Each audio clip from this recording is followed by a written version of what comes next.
Hello everyone, আসসালামু আলাইকুম। আপনারা কেমন আছেন? আশা করি ভালো আছেন। আর আমিও আল্লাহর রহমতে বেশ ভালো আছি।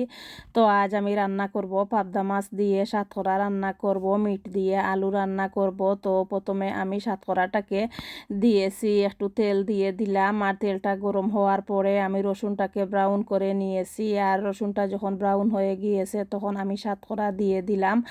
আর সাতকরাটাকে কিছুক্ষণ ভেজে আমি পেঁয়াজও দিয়ে দিলাম, স্বাদ মতো লবণ দিয়ে আমি কিছুক্ষণ ভেজে একটু পানি দিয়ে জাল করে নিতেছি। আর মিটটাও রান্না করার জন্য পেঁয়াজটাকে প্রথমে কষিয়ে নিয়েছি। আর এখন আমি দিয়ে দিলাম মিট, আর মিটটাকে আমি জাল করে পানিটা ফেলে দিয়েছি।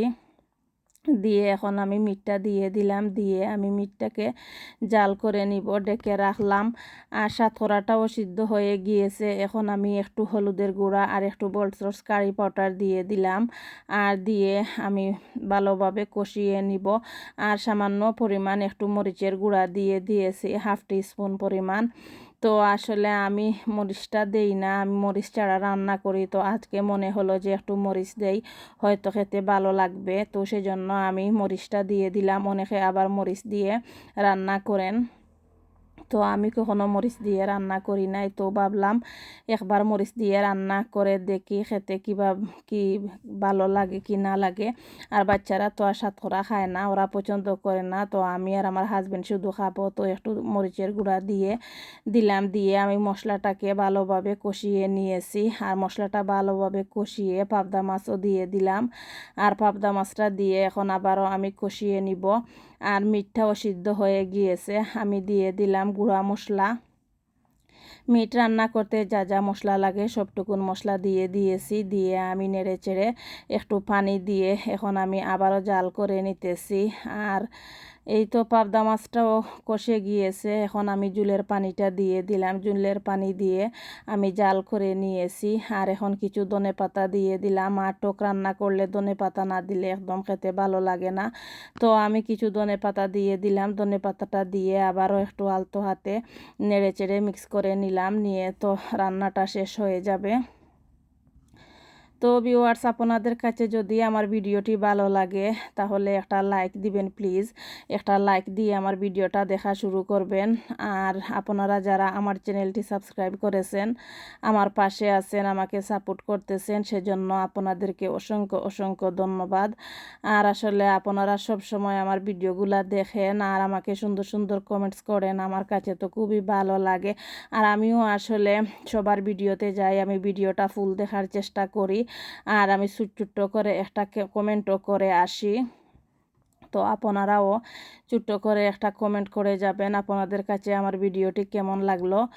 আর এই তো আলুও দিয়ে দিলাম, মিটে দিয়ে আমি আলুটাকেও সিদ্ধ করে নিতেছি, ভালোভাবে কষিয়ে মিটটা রান্না করব। আর তরকারিতে আসলে যত বেশি মশলাটা কষানো হয় খেতে তত বেশি মজা হয়। তো সব সময় আসলে মশলাটা বেশি করে কষানোর চেষ্টা করি। তো যাই হোক, আপনাদের সঙ্গে কথা বলতে বলতে রান্নাটাও শেষ করে নিলাম। আর বান্না শেষ করে খেয়ে দিয়ে গিয়েছিলাম শপিং করতে। আর শপিং করে নিয়ে এসেছি। আর এই তো আজকের শপিংটা ছিল একটা রামেন নুডলস এনেছি। আমার ছেলে পছন্দ করে রামেন নুডলসটা খেতে। আর হলুদের গুঁড়া আনলাম। আর একটা পরোটা নিয়ে এসেছি, বার্গার, সসেজ আর এক প্যাকেট বিস্কুট। আর টোস্ট বিস্কুট খেতে আমার খুবই বেশি ভালো লাগে। চা খেলে আসলে টোস্ট বিস্কুট থাকলে আমার কাছে খুবই ভালো লাগে। আমি সব সময় টোস্ট বিস্কুটটা আমার ঘরে রাখি, চা দিয়ে খেতে আমার কাছে খুবই ভালো লাগে। একটা পাইনাপল নিয়ে এসেছি। আর এই পাইনাপলটা খুবই বেশি মিষ্টি, খেতে খুবই মজা। আর একটা চাল কুমড়া আর নিয়ে এনেছি, একটা লাউ, লেবু তো আর সব সময় লাগে। লেবু আমার খুবই বেশি পছন্দ খেতে, আমি খুবই বেশি পছন্দ করি। আর লেবু না হলে তো আমার একদম চলেই না। আর এই তো কিছু বরবটি নিয়ে এসেছি। আর এই বরবটিগুলা মনে হচ্ছে বাংলাদেশের বরবটির মতো দেখতে। তো নিয়ে আসলাম। আর আমার মেয়েরাও বরবটিটা খেতে পছন্দ করে, তো রান্না করব, ওরাও খেয়ে নিবে।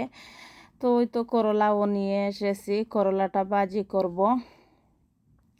তো যাই হোক, এই তো ছিল আমার আজকের টুকিটাকি শপিং। তো এখন আমি সবগুলা শপিং গুছিয়ে রাখবো। তো ভিউয়ার্স, আজকের ভিডিওটি এ পর্যন্ত। আসসালামু আলাইকুম।